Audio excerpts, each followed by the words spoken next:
성령 하나님 내 맘에 임하소서. 성령 하나님 이곳에 임하소서. 우리의 굳어진 마음 녹이어 주옵소서.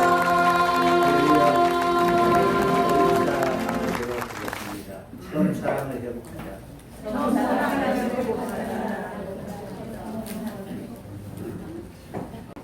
자, 다 같이 한 목소리로 함께 납독하도록 하겠습니다. 에베소 교회의 사람에게 오른손에 있는 일곱을 붙잡고 일곱 문소시의 사람을 신기가 하나이까 이러한 연예인으로 수고하게 인내하고 또 악한 자들을 용납하지 아니한 것과 자신이 서술하게 아는 자들을 시험하고 그의 거짓된 것을 내가 들어낸거와 또 내가 참고 내 이름을 위하여 던지고 되어지지 아니한 것을 하노라. 그러나 너를 참아할 것이 아니니 너희 진사를 버렸느냐. 그러므로 스스로 떨어지는 것을 사고 내게 하여 천천히 가지라. 만일 그리하지 아니하면 여호와에게 가서 내 손들을 거절하게 성이니라. 아멘. 2장 4절에 있는 처음 사랑을 다시 회복하는 그런 올 한 해가 되었으면 합니다. 아멘. 오늘날 세상의 모습은 글로벌화되어 있는 세상입니다. 여러분들이 항상 생각할 때에 우리와 전혀 상관이 없는 그런 세상이 아닙니다. 우리의 삶에 지대한 영향을 끼치고 그리고 그곳에서 결코 벗어날 수 없는 그런 시대를 바로 맞이하고 있습니다. 네트워크화되어 있다고 말하죠. 실감하시죠, 요즘은? 네. SNS나 여러 가지 그런 우리와 전혀 관계없는 것이 아니라 수많은 그런 정보나 사상들이 우리의 삶에 영향을 끼치고 있습니다. 물론 좋은 점도 있지만 부정적인 그런 부분도 있습니다. 여러분 요즘 주로 옛날에는 도서관에 찾아가서 책을 통해서 정보를 얻거나 지식을 습득했는데 오늘날 시대는 인터넷이나 모바일 등으로 내가 원하는 그런 정보를 얻고 그 정보를 통하여 무엇인가를 내가 이루려고 하고 있는 그런 시대입니다. 요즘은 특히 기업은 사물 인터넷이라는 그런 영역으로 확대하고 있습니다. 그 내용이 무엇이냐면 냉장고나 에어컨이나 모든 것이 인터넷과 연결되어서 모바일로 조정하고 있는 그런 상태입니다. 마찬가지로 모바일을 어떻게 여러분들이 사용하느냐에 따라서 여러분의 인생에 새로운 지평이 열릴 수도 있고 그리고 부정적인 그런 세계와 맞닿아 있을 수 있는 그런 환경이 우리 앞에 놓여 있다는 사실입니다.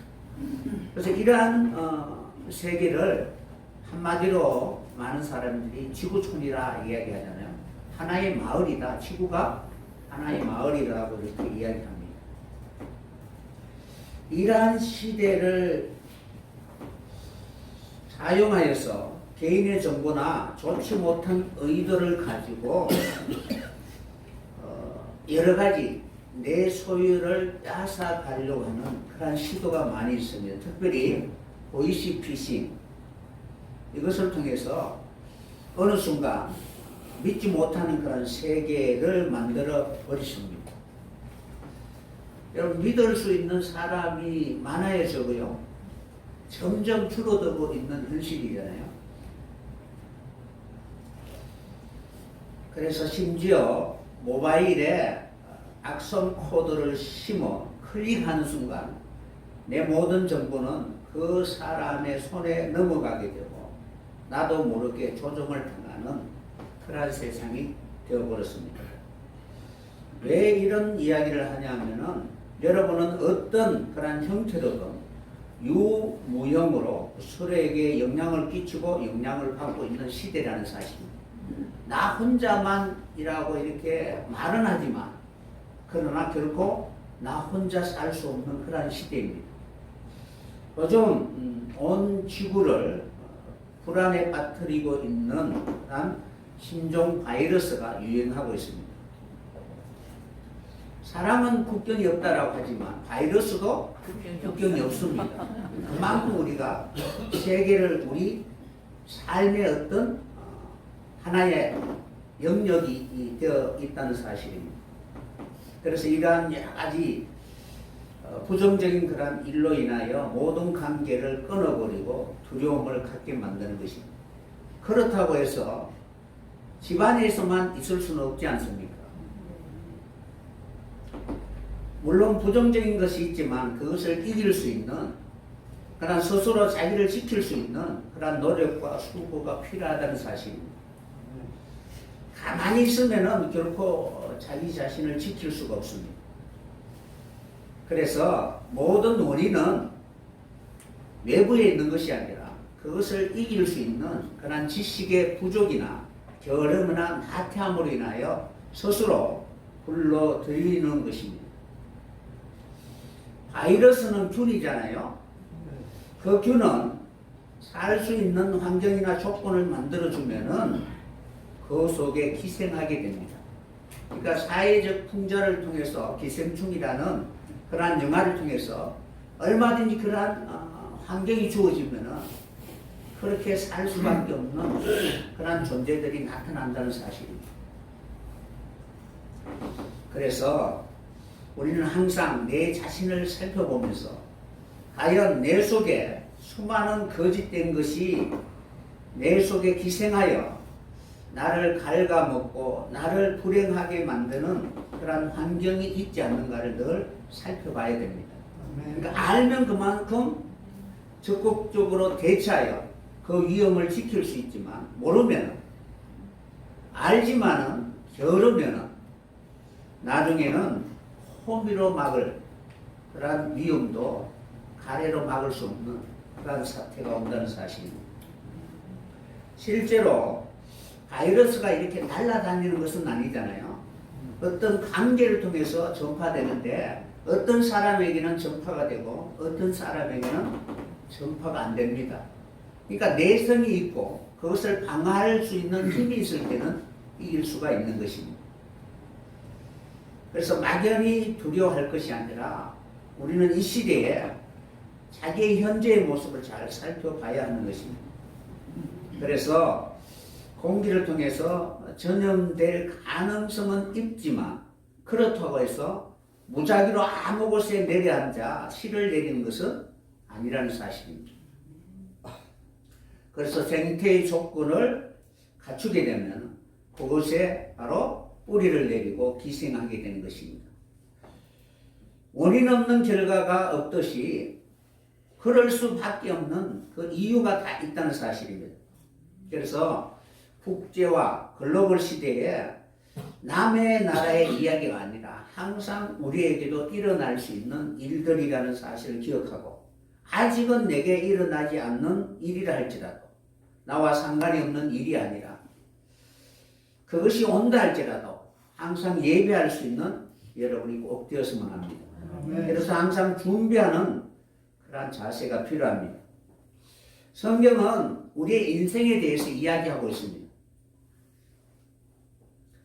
인생을 이야기할 때에 그 이야기하는 방식은 두 가지로 다루고 있습니다. 그러니까 죄와 관계를 맺고 있느냐 아니면은 생명과 관계를 맺고 있느냐라는 것입니다. 그러니까 온 세상을 보면은 우리에게 유익한 바이러스도 있고 해를 끼치는 바이러스도 있다는 사실입니다. 우리 몸 안에도 있고 우리 밖에도 있다는 사실입니다. 면역 체계가 깨어지면은 사정없이 우리를 공격하게 만드는 것입니다.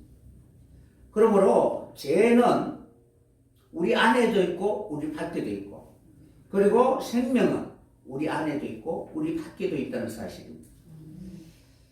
그래서 죄는 부정적인 그런 면으로 그리고 생명 곧 의는 긍정적 면으로 소개하고 있고 다루고 있는 것입니다. 죄와 관계가 있는 것은 타락, 상실, 추락, 실패, 사망, 그리고 눈물과 고통과 아픔, 모든 질병과 불행이라는 단어로 바로 소개하고 있고, 의와 관계 있는 것은 기쁨과 즐거움, 희락과 영생, 성공, 강건, 행복 등으로 이렇게 소개하고 있습니다. 인생을 살아가면서 어느 한 곳만 하나만 이렇게 선택할 수 있는 것은 결코 아니라는 사실입니다. 우리가 인생을 풀어나가는 과정 속에 겪게 되는 수많은 이야기들이 있는데 이 두 사이에서 내가 무엇을 더 치중하느냐에 따라서 나의 삶이 때로는 수많은 위기와 어려움 속에 내몰릴 수도 있고 때로는 아름다운 이야기를 자랑할 수도 있게 되는 것입니다. 그러니까 이 두 사이 항상 우리는 생존을 위하여 살아가고 있는 존재입니다. 여러분의 지나온 인생의 여정의 삶을 보면은 이 두 사이에 그런 고민 가운데 내 원한다고 해서 모든 것이 다 바로 내가 소유하고 행복을 누리며 살아갈 수 있는 그런 주권이 내게는 없다는 사실입니다. 그래서 이러한 인생의 여정의 삶은 항상 하나님과 관계가 있다는 사실입니다. 하나님과 멀어지면은 그만큼 고통과 슬픔 속에 들어갈 수밖에 없는 그런 환경이 우리 주변에 바로 나를 에워싸게 되고, 하나님과 가까이 있으면은 그런 어둠의 일들은 점점 나로부터 멀어질 수 있는 그런 조건들이 나를 보호해 준다는 사실입니다. 하나님은 살아계시죠.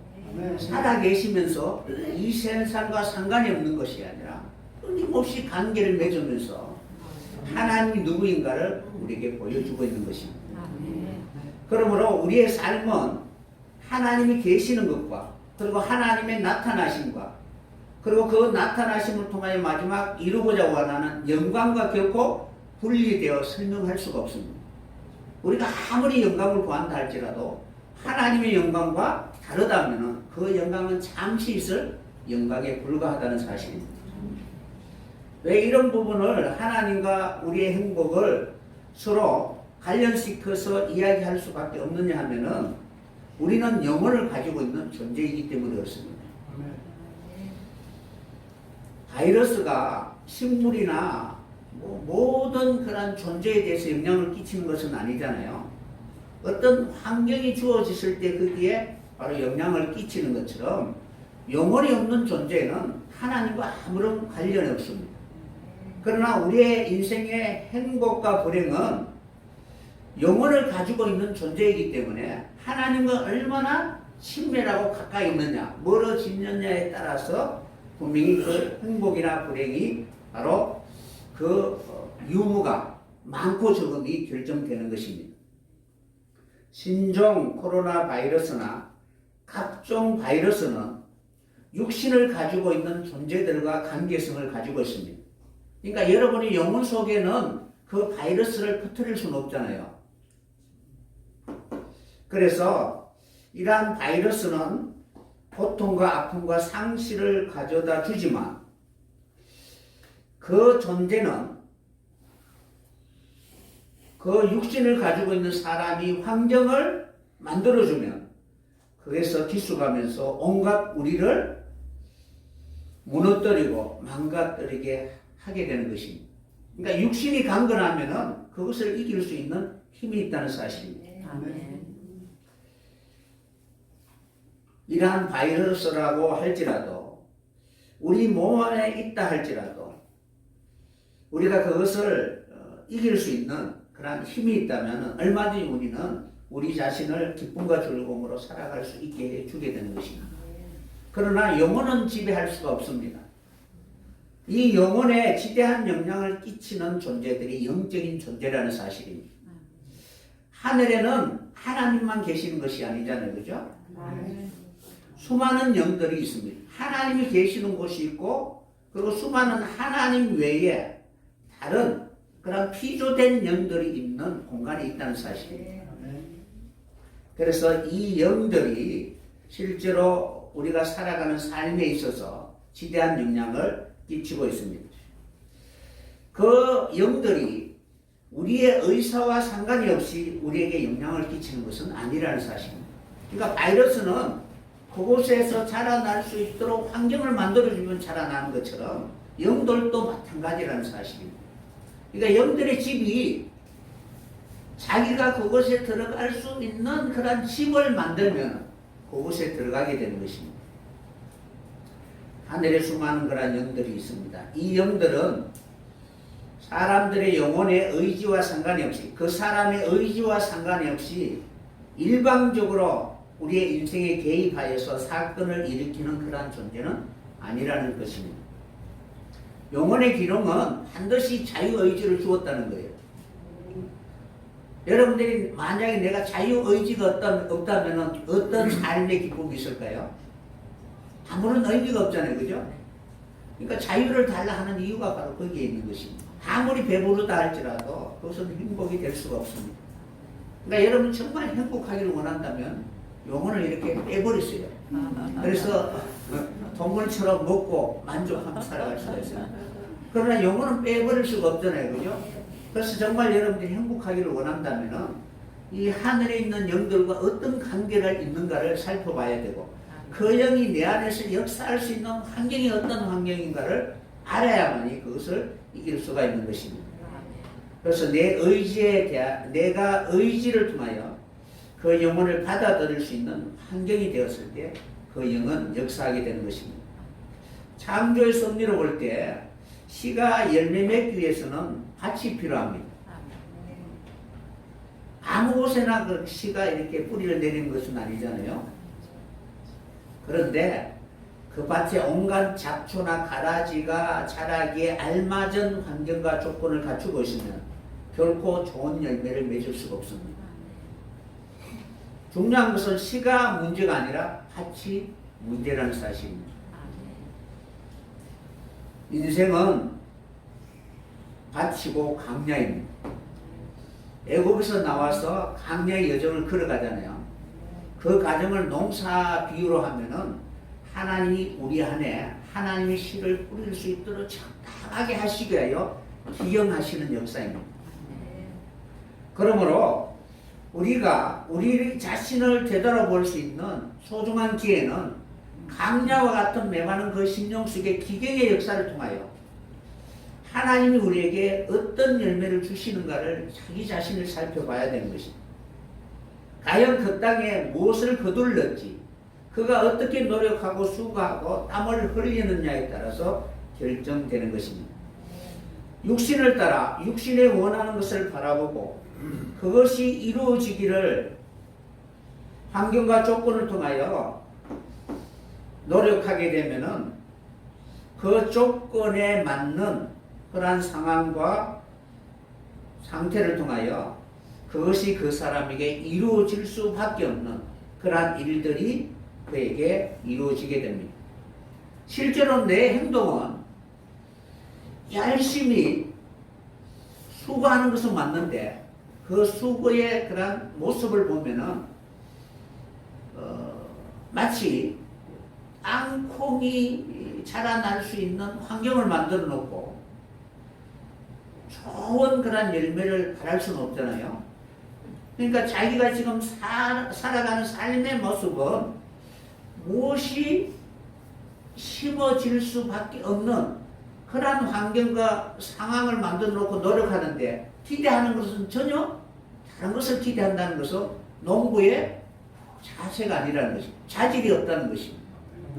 그러니까 그 땅에 어떤 열매가 맺힐 것인가는 그 환경과 조건을 잘 알고 거기에 맞춰줘야 하는 것입니다.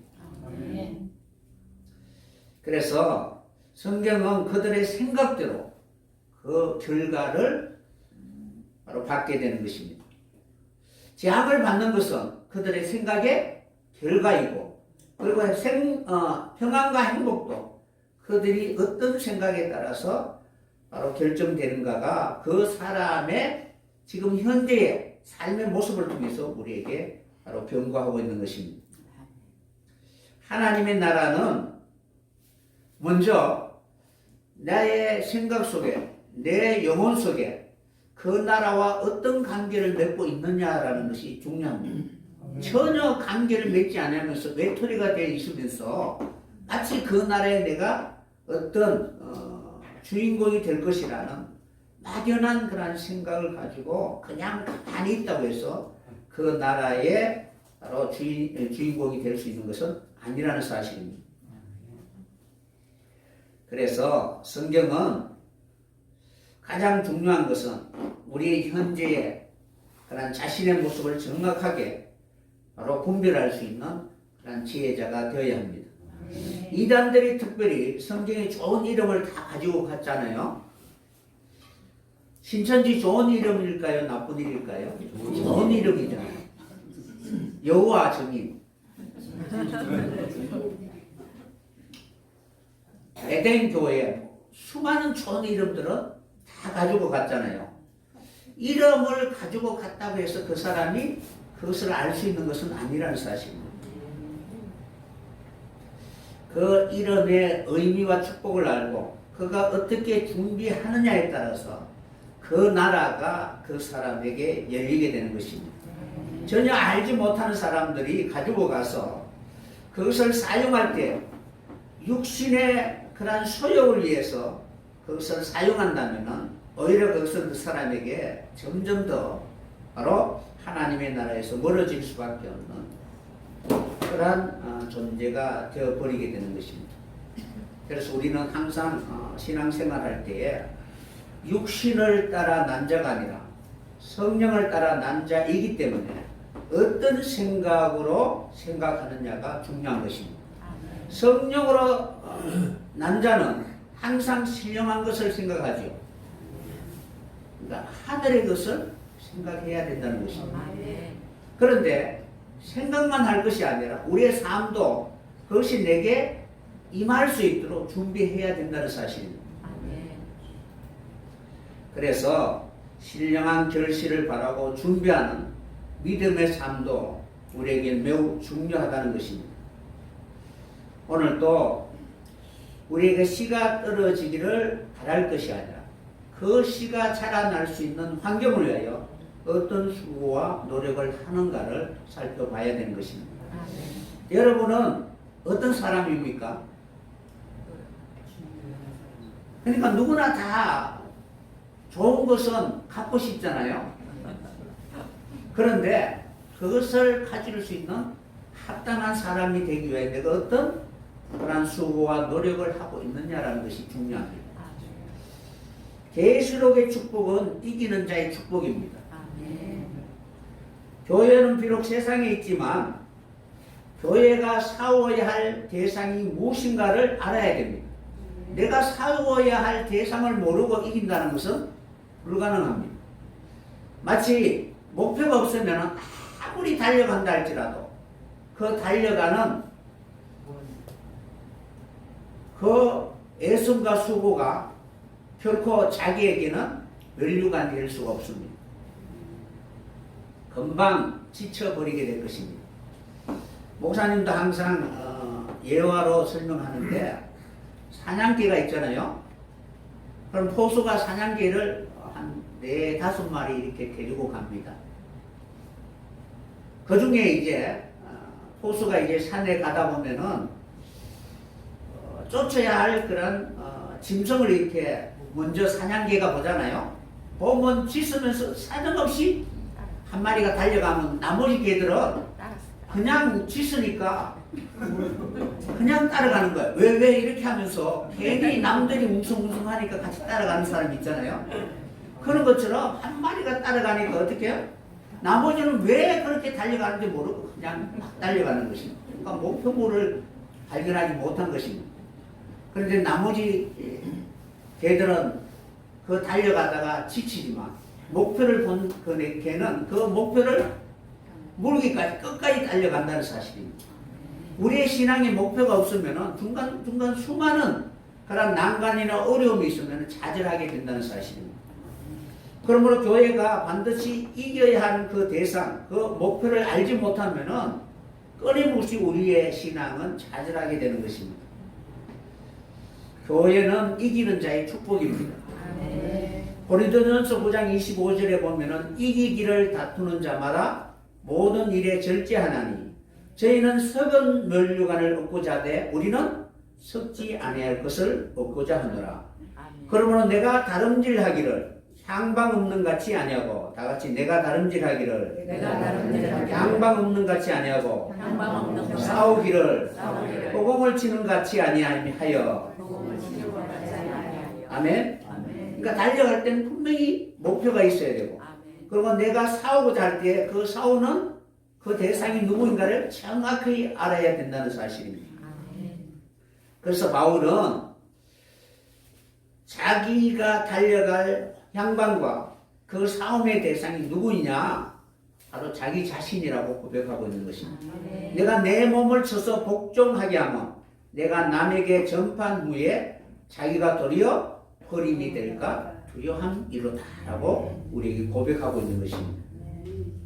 그러니까 내 자신이 그것을 누릴 수 있는 그러한 조건이나 자격이 안 되면 우리 앞에 아무리 있다 할지라도 그것은 내 소유가 될 수가 없는 것입니다. 여러분의 인생의 목표가 무엇입니까? 하나님의 나라에 들어가는 것이겠죠. 그런데 우리의 삶을 보면 어때요? 그 하나님의 나라를 내 소유가 되기 위하여 어떻게 애쓰고 수고하느냐, 그것을 살펴봐야 되는 것입니다. 믿음의 선한 경주를 싸우고, 그리고 하나님이 우리에게 말씀하신 그것을 다 이루기까지 결코 그 목표에서 눈을 돌리지 않고 그 표대를 바라보고 달려갈 수 있는 여러분이 꼭 되었으면 합니다. 그러니까 여러분 신앙생활을 하는 것은 세상 사람들의 그 표대를 내가 지혜가 있으므로 또 다른 방법으로 내가 얻고자 하는 것이 아니라 그들이 바라지 못한 오직 하나님 내게 보여주시는 그 표대를 위하여 달려갈 수 있는 그러한 지혜자가 되었으면 합니다. 그래서 우리는 지금 세상에 있지만 세상 사람들이 달려가는 그 길이 아니라 하나님이 우리에게 보여주신 하나님의 나라를 위하여 달려갈 수 있는 여러분이 되었으면 합니다. 그래서 본래 표가 오직 주만 바라보나이다 입니다. 1, 2월 표가 무엇인 줄 아십니까? 처음 사랑을 회복하라 입니다. 이 내용은 우리가 구속사 관점에서 여러분들이 이해를 해야 됩니다. 처음 사랑이라는 이 단어는 그저 우리가 살아가면서 하나님과 관계없이 인생 가운데서 이야기할 수 있는 그런 사랑의 모습은 아닙니다. 구원의 관점에서 여러분들이 바로 접근을 해야 하나님의 의도가 무엇인가를 알 수가 있습니다. 성경은 구원에 대하여 기록한 하나님의 말씀이지요. 어느 말씀이라 할지라도 구원과 관계되지 않는 말씀은 하나도 없습니다. 모든 성경은 하나님의 사람으로 하여금 구원에 이르게 하는 지혜의 말씀입니다. 그러므로 처음이라는 이 단어도 구원과 관계되어 있는 하나님의 말씀입니다. 여러분들이 처음이라는 단어를 생각할 때에 거의 대부분 사람들은 사람의 관점에서 생각합니다. 내 인생에서 중요한 일이 일어나게 될 때 그 시작, 그러니까 모든 그 시작이 철저히 자기 중심적으로 생각한다는 것입니다. 그러나 이 세상에 있는 모든 만물과 세계는 하나님으로부터 시작되었다는 사실입니다. 그러니까 하나님이 없으면 모든 것은 없는 것입니다.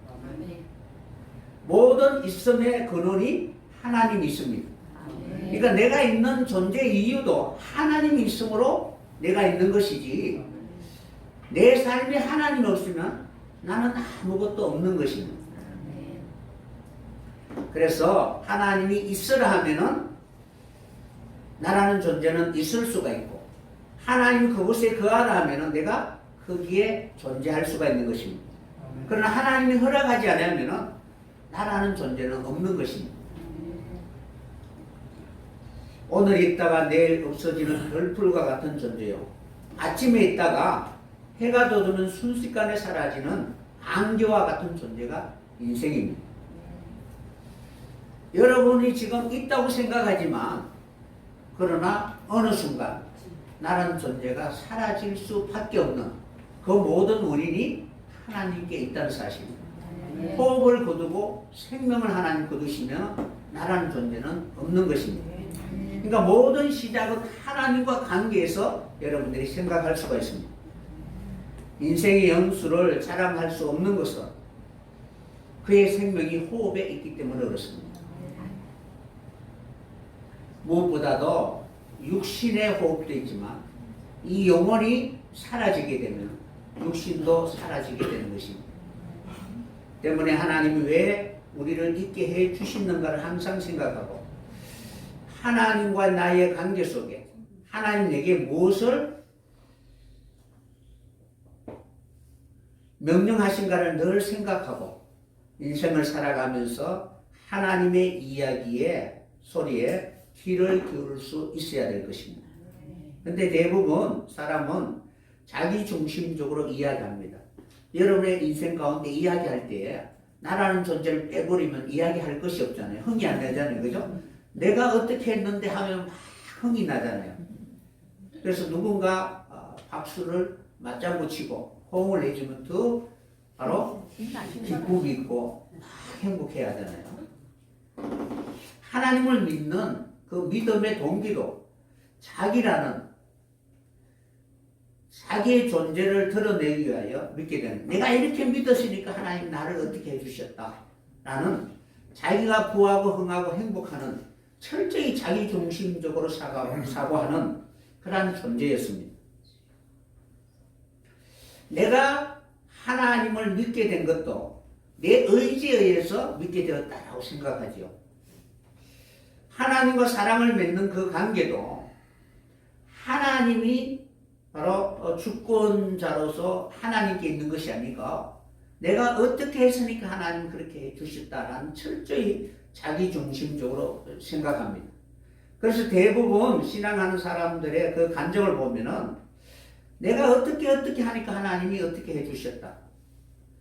남들은 그런 어려움과 힘든 순간 포기하고 좌절하는 그런 순간 그래도 나는 믿는 그런 믿음의 사람이니까 끝까지 하나님 앞에 무릎 꿇고 기도했으니까 하나님 그렇게 그 위기를 넘을 수 있도록 해주셨다. 그러니까 모든 그 원인은 결과가 하나님께 있는 것이 아니고 자기 있다는 자기를 가시하는 그런 본성을 가지고 있습니다. 처음 사랑을 이야기할 때도 마찬가지입니다. 내가 가장 순수했던 시기 그때에 이러한 마음을 가지고 하나님을 만나게 되었을 때 그때 다른 어떤 것도 바라보지 않고 내 마음이 순수했다라는 그러한 뉘앙스를 가지고 자기의 그러한 사랑을 바로 고백하게 되는 것입니다. 너는 이런 사랑을 못 해봤지 라고 하면서 자기의 사랑을 바로 자랑합니다. 특별히 어떤 환경과 상황 속에 그리고 관계의 어떤 깨어짐 속에서 어찌할 바를 모를 때 그때 하나님께서 찾아오시고 은혜를 주신 그 이유가 끝까지 자기 자신의 그것을 붙들고 하나님께 기도했기 때문에 하나님 주셨다라고 이렇게 고백합니다. 그러한 고백이 생활의 여유로움이나 여러 가지를 통해서 어느 순간 그러한 처음 사랑을 잃어버리고 그리고 자신이 겪고 있는 수많은 어려움의 문제, 자식의 문제나 경제의 문제나 관계의 깨짐이나 그때 순수했던 그것을 잃어버렸기 때문에 하나님 주시는 그러한 고난이라고 생각하고 다시 처음 사랑으로 돌아가자라고 이렇게 이야기하는 것도 철저히 자기 중심적으로 생각하고 있다는 사실입니다. 그런데 성경의 처음이라는 의미는 결코 그렇지 않습니다. 구속사와 관계없는 처음은 그냥 처음이 아니라는 사실입니다. 네. 사람들은 경험을 이야기합니다. 그런데 그 경험은 시간과 공간 안에서 주어진 이야기들입니다. 어떤 문제가 해결되었다, 기도를 통하여 이루어졌다라고 자랑하기에 바쁨이 없습니다. 그런데 그런 이야기를 보면은 하나님이 어떻게 내게 오셔서 하나님 구속하시는가에 대하여 이야기하는 그런 간정은 없습니다. 단지 하나님을 만난 순간을 이야기하지만 그러나 하나님만 하실 수 있는 일과는 아무런 상관이 없는 이야기를 합니다. 수많은 하늘의 수많은 영들이 할 수 있는 일들도 많이 있습니다. 그러나 구속의 일은 하나님만 하실 수 있는 일이라는 사실입니다. 아멘. 그런데 하나님만 하실 수 있는 일에 대해서는 이야기하지 않고 수많은 신들이 할 수 있는 그러한 일을 자랑으로 하고 있습니다. 굳이 그것을 하나님이 자신에게 베푼 기적이라고 이렇게 이야기하고 있습니다. 그러나 성경은 유일하신 천지를 창조하신 하나님만이 하실 수 있는 일이 바로 구속사라는 사실입니다. 네. 그래서 하나님의 이름이 구원자라는 거예요. 그래서 우리는 성경을 바라보는 그러한 시선이 인간 중심적, 헬라적 관점에서 볼 것이 아니라 히브리적 관점으로 하나님 부르시고 선택하신 그러한 사람이 맞는지 아닌지 그 생각을 통해서 우리 자신의 위치를 살펴보아야 되는 것입니다. 히브리인이란 강을 걷는 사람이다, 무엇인가는 걷는 사람이라는 뜻을 가지고 있습니다. 그러니까 맨 처음 히브리인이라는 이름을 붙여진 사람이 아브라함입니다. 갈대아 우르를 떠났기 때문에 그에게 붙여진 이름이 히브리인이라고 소개하고 있습니다. 바울도 자기 자신을 소개할 때 히브리인이라고 하잖아요. 그러니까 여러분은 어떤 사람입니까? 세상 사람이 아니라 히브리인이죠. 그럼 어디를 넘어오신 사람이에요? 강을 건너온. 근데 생각은 여전히 애국으로 돌아가자 하면은 히브리인은 온전한 히브리인은 아니겠죠. 그러니까 표면적 히브리인은 맞지만 이면적 히브리인은 아니라는 것입니다. 그래서 우리는 항상 성경을 볼 때에 뼛속까지라도 히브리 정신으로 살아가야 될 것입니다. 계시록 2장 3장은 교회가 지금 무엇을 이겨야 하는지를 알지 못하고 있는 상태입니다. 그래서 성령은 끊임없이 교회에게 이겨라고 이렇게 말씀할 때에 가장 먼저 교회에게 들려주는 음성은 기 있는 자는 이라고 말하고 있는 것입니다. 그래서 계시록 2장 3절에 흐르는 맥락을 보면은 먼저 교회에는 기가 있어야 된다는 사실입니다. 그러니까 듣기 위한 꽉 막힌 사람이 아니라 하나님과의 그 관계에서 우리의 마음의 지평이 넓어져야 될 것입니다. 그러니까 세상에 대하여 경우가 밝은 사람 있잖아요. 뭐 좋은 대학에 나오고 그리고 인폼이나 여러 부분에 있어서 세상적으로 존경을 받는 사람들이 있습니다. 그런데 그 사람에게 보면 하나님의 나라의 이야기를 하고 꽉 막혀 있는 사람이 있잖아요. 그런 것처럼 우리가 먼저 세상에 대하여 귀를 기울일 것이 아니라 하나님의 나라에 대하여 들을 수 있는 귀가 있어야 된다는 사실이에요. 그러면은 이 들을 귀가 있는 사람은 성령이 우리에게 말씀하신 그 말씀을 통하여 우리가 싸워야 할 그 대상을 정확하게 알면 이길 수 있게 되는 것입니다. 그러면은 귀가 들을 수 있기 위해서는 먼저 어떠한 과정이 필요하느냐 하면은 무엇인가는 외치는 자가 있어야 될 것 아니잖아요, 그죠? 그래서 성경은 로마서 10장 13절에 보면은 누구든지 주의 이름을 부르는 자는 구원을 얻으리라 라고 기록되어 있습니다. 한마디로 말하면은 천국에 들어갈 수 있는 그런 사람이 된다는 것입니다. 그러면 주의 이름을 누가 아무나 다 부른다고 해서 주의 이름을 부르는 것은 아니겠죠. 그러니까 주님이 어떤 분인가? 그러니까 하늘에 있는 많은 신들도 다 주라고 부르는 거예요. 그러니까 주라고 부르는데 내 생각이나 사고는 이런 형상을 가지고 주의 이름을 부르는 거예요. 그러니까 여러분들도 열심히 주를 부르잖아요. 부르는데 내 영혼 안에, 심령 안에 어떤 형상을 가지고 주의 이름을 부릅니까?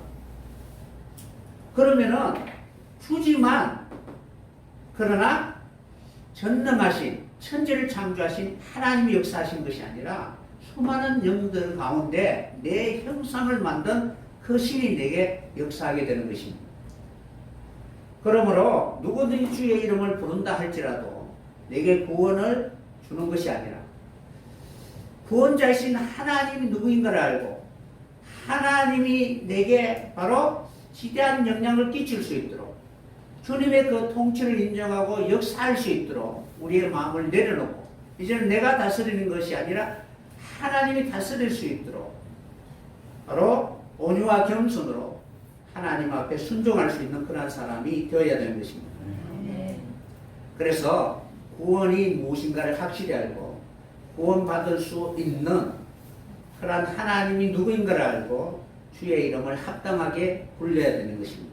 그러니까 주의 이름을 불러야만이 구원을 얻을 수가 있는데 아무나 부른다고 해서 바로 주님은 찾아오시는 것이 아니라 먼저 그 다음에는 믿어야 부를 수가 있다는 사실입니다. 믿지 않는 사람들도 부르잖아요.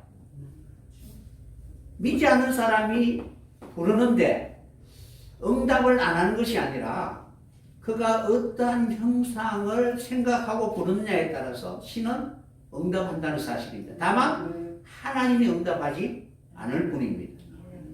그래서 믿지 않는다는 것은 실제로 믿지 않는 것이 아니라 그 안에는 자기 신이 있다는 사실입니다. 그래서 믿지 아니하면은 부를 수가 없다는 것입니다.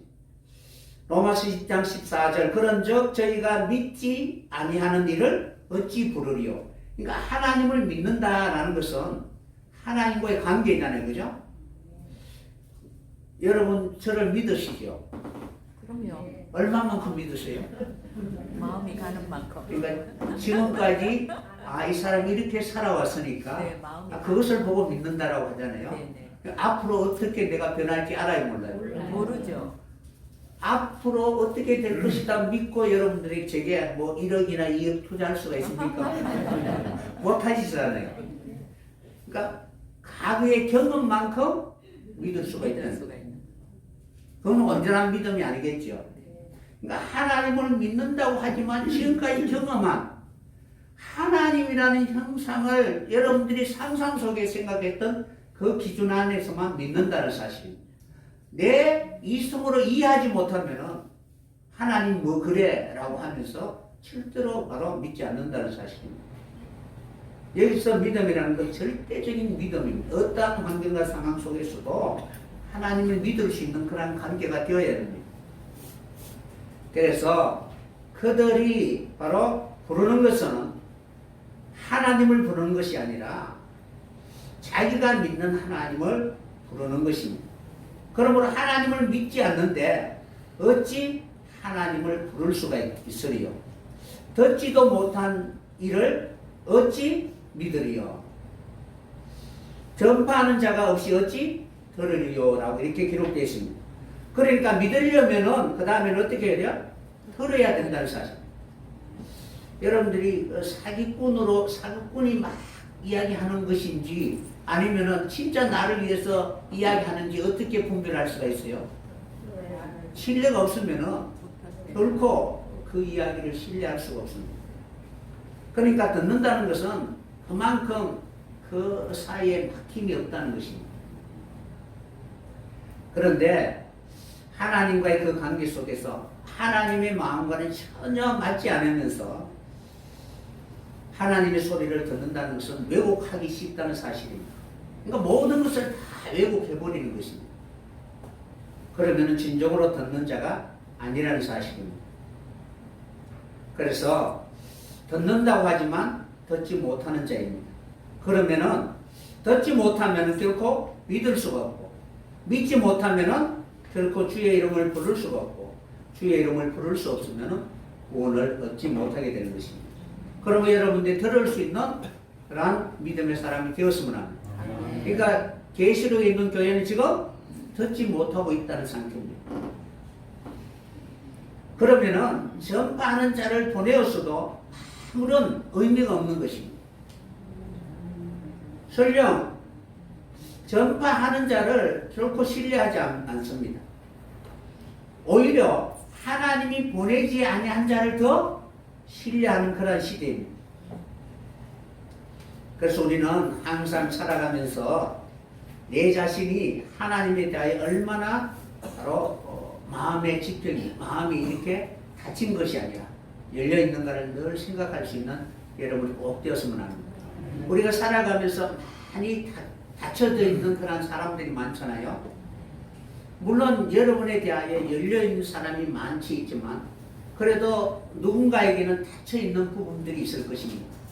그러면 그만큼 나의 지평이 하나님의 나라의 그런 통치가 아니라 여전히 무엇인가는 내게 박힌 담이 있다는 사실입니다. 그래서 모든 부분에 있어서 결코 우리를 제약하거나 우리를 억누르는 것이 아니라 진정한 자유를 누리며 살아갈 수 있는 그러한 사람이 되기 위해서는 사망까지라도 능히 이기신 주님처럼 주님을 의지하고 살아갈 수 있는 그런 믿음의 권속이 되었으면 합니다. 그래서 하나님과의 그 관계 속에서 항상 우리는 먼저 생각할 때에 헬라적 사고가 아니라 히브리적 사고로 살펴봐야 되는 것입니다. 그래서 성경은 계시록 2장에 1장에 보면은 누가 복을 받느냐 하면은 읽는 자와 듣는 자들과 그 가운데 기록한 것을 지키는 자는 복이 있도다라고 이렇게 기록되어 있습니다. 그러니까 예언의 말씀을 읽는 자와 듣는 자들과 그 가운데 기록한 것을 지키는 자가 복이 있다라고 이렇게 기록되어 있습니다. 그럼 그 말씀을 여러분들이 지키기 위해서는 들을 귀가 있어야 돼요. 듣기 위해서는 성경을 해석해주는 읽는 자가 있어야 되는 것입니다. 그러므로 여러분들이 주님이 찾아오셔서 에바다 하시면서 우리의 막혔던 길을 뚫어주신 것처럼 여러분의 귀가 열려야 될 것입니다. 그러나 강야의 시험을 강야 40년을 훈련과 시험과 유혹을 받을 때는 결코 우리에게 듣는 길을 허락해 주지 않았다는 사실입니다. 어떤 시험을 받고 있다면은 그는 하나님의 음성에 대하여 귀를 닫고 있다는 확실한 증거입니다. 여러분 시험을 받고 있습니까? 아니면은 자유함을 받고 있습니까? 여전히 시험을 받고 있잖아요. 그럼 여러분들이 하나님 앞에 간구해야 할 내용은 무엇이냐면 하나님 들을 수 있는 길을 주옵소서라고 기도해야 되는 것입니다. 그래서 강야 백성에게는 결코 하나님은 들을 길을 주시지 않았다는 사실입니다. 물론 강야 여정을 걸어가면서 이미 안식에 들어간 사람도 있을 것입니다. 그러니까 여러분에게는 이미 안식에 들어간 사람이라고 얼마나 좋겠습니까? 그죠? 평안함을 누리십니까? 모든 일의 자유함을 맛보십니까? 아니잖아요. 그죠? 어떤 부분에는 내가 귀가 솔깃하지만 어떤 부분에 있어서는 꽉 막혀 있을 때가 있다는 사실입니다. 그래서 신명기 29장 4절에 보면은 깨닫는 마음과 보는 눈과 듣는 귀는 오늘날까지 여호와께서 너에게 주시지 아니하였다. 강야 여정에 있는 이스라엘 백성들에게는 하나님 주시지 않았다는 사실입니다. 우리의 인생의 삶은 강야와 같다고 했잖아요. 그죠? 그 강야를 다 끝나야만이 들을 길을 주시는 것입니다. 수많은 유혹과 시험이 있다면 여러분은 여전히 애굽을 바라보고 있는 그런 존재라는 사실을 회개하고 진실로 우리가 바라봐야 할 것이 무엇인가를 분명히 폿대를 가지고 그것을 위해 달려갈 수 있는 여러분이 되었으면 합니다. 우리는 죄의 본성을 가지고 살아가는 존재잖아요. 에덴에서 쫓겨난 자죠. 그것을 부인할 사람은 없을 것입니다.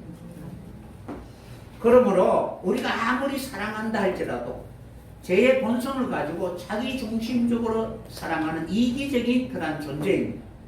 그러니까 여러분들이 그러한 존재가 아무리 내가 처음 사랑이 어떠하다라고 말한다 할지라도 그 사랑은 이기적인 사랑이라는 것입니다. 인간이 결코 할 수 없는 사랑입니다. 그러므로 광야 생활을 할 때는 참된 사랑을 볼 수도 없고 할 수도 없습니다. 그러니까 여러분들이 만남 자체도 자기의 이익 때문에 만나는 것이지 하나님의 나라를 위해서 만나는 것은 결코 아니라는 것입니다.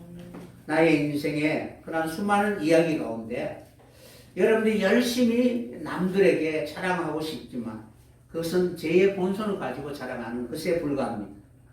이러한 인생들에게 하나님 그대로 내버려 두신 것이 아니라 정말 우리가 바라봐야 할 것이 무엇인가를 예수 그리스도를 통하여 우리에게 보여주신 것입니다. 오직 하나님의 사랑이 어떠한 사랑인가를 예수를 통해서 우리에게 보여주신 것입니다. 그래서 그 사랑을 바라보게 되면 나도 그러한 사랑을 해봐야 되겠다는 그러한 갈망을 우리의 마음속에 불러일으키게 되고 그 일에 동참하게 되고 그분이 그 사랑으로 하나님의 나라에 영원히 인쳐주신 것처럼 그런 사랑을 사모하는 모든 사람들에게 하나님은 그것을 이루어질 수 있도록 우리에게 이김을 주시게 될 것입니다. 여러분의 귀가 열리고 그리고 정말 여러분 세상의 소리에 문을 닫고 하나님의 뜻대로 살아가게 된다면 보이지 아니하였던 들리지 않았던 하나님의 그 음성을 여러분들이 듣게 될 것입니다. 예수님이 오셔서 인생으로 이 땅에 오셨지만 인생에 매여지지 않고 하나님과의 그 관계를 어떻게 회복하는가를 우리에게 보여주셨습니다. 요단 강가에서 세례를 받으시고 물에서 올라오실 때 귀가 열리고 하늘에서 자기에게 들리는 음성을 들을 수 있게 되는 것입니다. 그래서 마태복음 3장에 보면은 예수님이 물에서 올라오실 때에 그때 하늘이 누구에게 열리느냐? 자기에게 열리고라고 이렇게 기록되어 있습니다. 여러분이 정말 광야의 백성이 아니라 이제는 결단할 때라는 사실입니다. 하나님이 약속하신 그 땅에 들어갈 수 있는 합당한 사람이 되면은 요단 강가에 가서 바로 세례를 받아야 됩니다. 그리고 그곳에서 올라와야 되는 것입니다.